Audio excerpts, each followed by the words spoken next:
Okay, so we've been working through Luke, haven't we? Yes. Call to me and I will answer you and tell you great and unsearchable things that you do not know. Amen? So we need to work through, like this morning, the Lord showed us how to redo the church so we can fit much more people in, many more people in. And ready for faith, ready for growth. Amen? Amen. Yes. And the most important thing is that we're listening to what God's saying and showing us what He wants us to do. Amen? Amen. So that's important, isn't it? Okay, so we're working on Luke. And we're pushing through it now. We're getting up to Luke 19. Amen? Jesus entered Jericho and was passing through. A man was there by the name of Zacchaeus. He was a chief tax collector and was wealthy. I want to highlight the point that he was wealthy, rich, lots of money, not poor. Amen? Because this is important. He wanted to see what Jesus was. He wanted to see who Jesus was. He wanted to see who Jesus was. Now, I'm not tripping over the record, broken, showing me age. What I'm highlighting is he didn't know who Jesus was. Third time.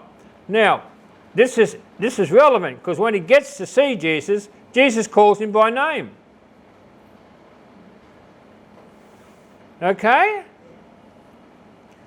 So he was a small guy and rich. Okay? He wanted to see who Jesus was, but because he was so short, he could not see over the crowd of 50,000 people. 20 to 50,000 people. That's a crowd, right? Yeah. We'll do well to get 5,000 in America. Yeah, that's right. Not at my church, I mean the whole town. Amen?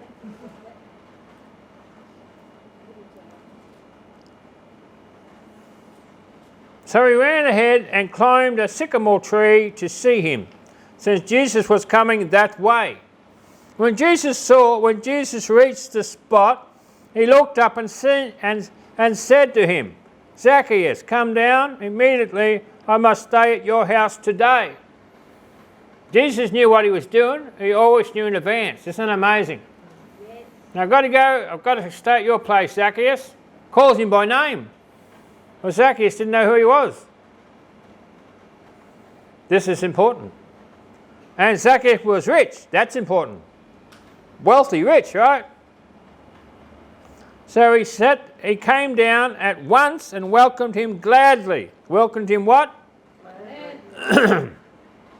All the people saw this and began to mutter, he has gone to the guest of a sinner. If our enemy is a sinner, we've missed it. Sinners are going to hell. Amen? I used to watch this guy. I was right in the cricket. I could have been in the Australian cricket team. It looked like I was heading that way. And I remember the coach saying to me when I quit, he says, listen, you've got so much potential, Brian. What are you doing? You've got to come back.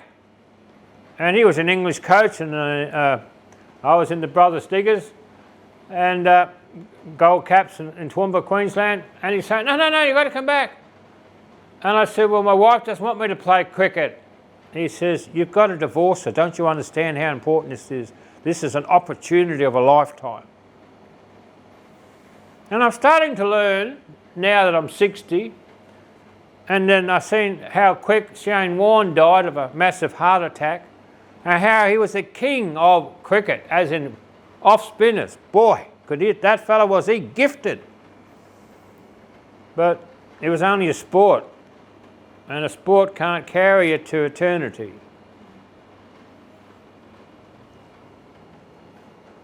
I started to realise once again that I made the right decision and become a preacher called by God after I gave up truck driving. I didn't quite take the shortcut. I went the long way around the barn, but God was calling me. I heard him. And I wasn't listening, so they call that rebellious. Not a good idea. Wasn't good. But Zacchaeus was glad. Come in, come to my house, not a problem. Amen. All the people saw him, began to mumble. Gone to be a guest at a sinner's place. Well, if you look down at people, you're looking the wrong way. Our job is to serve people, encourage people, help people. Amen? Amen. Wasn't it good in the floods how everybody come from everywhere to help them? Amen. Yes. Now, this is a godly act to do things like this. We should be helping people, not running them down. You know, the sinners, well, I was a sinner, I was a terrible sinner. But someone told me about Jesus and saved my life. That's worth repeating. Someone told me about Jesus and saved my life. Amen.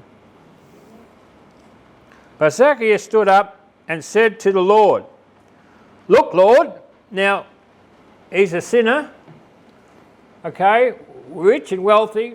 Jesus comes to his house and says, "I'm coming to your place for lunch." Pretty rude, but he said he had to. He was obviously led by the Spirit of God to do that. Amen. And Zacchaeus said, "Lord." Now, to say Lord means you're my boss. I'm going to worship you. Straight off the bat, he's given his life to Jesus. Didn't muck around, did he? Wish I did that. Amen. I finally got there. I'm the turtle. I wasn't the rabbit.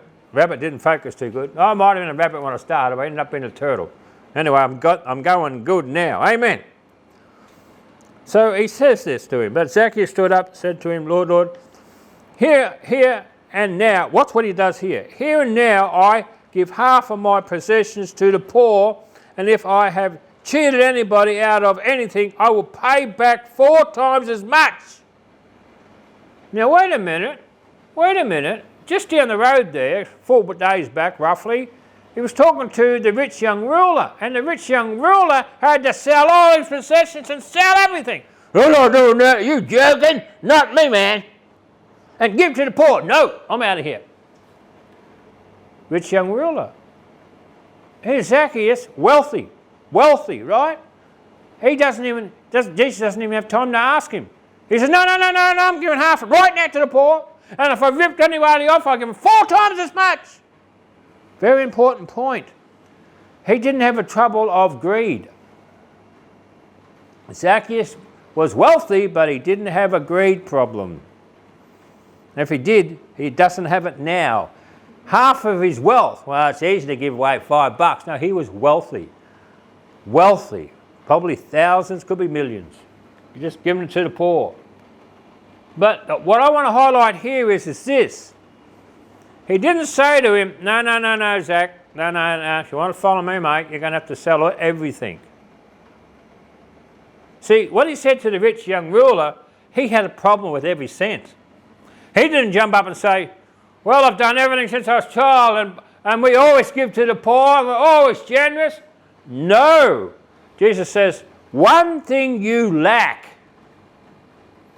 But to Zacchaeus, he said all this before Jesus opened his mouth. Well, he said, "I'm coming in," but that's all. And Zacchaeus already called him Lord. He's already penning. He's already paying half his money to the poor. And anybody that I've ripped off with the taxes, I'm going to give them 4 times as much. Jesus had an impact on him before he got down off the tree. Yes. But what I want you to see here is that Jesus is not against rich people. He's not against wealthy.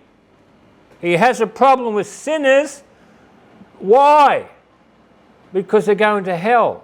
He's not against them. He's just inviting himself to a sinner's wealthy place.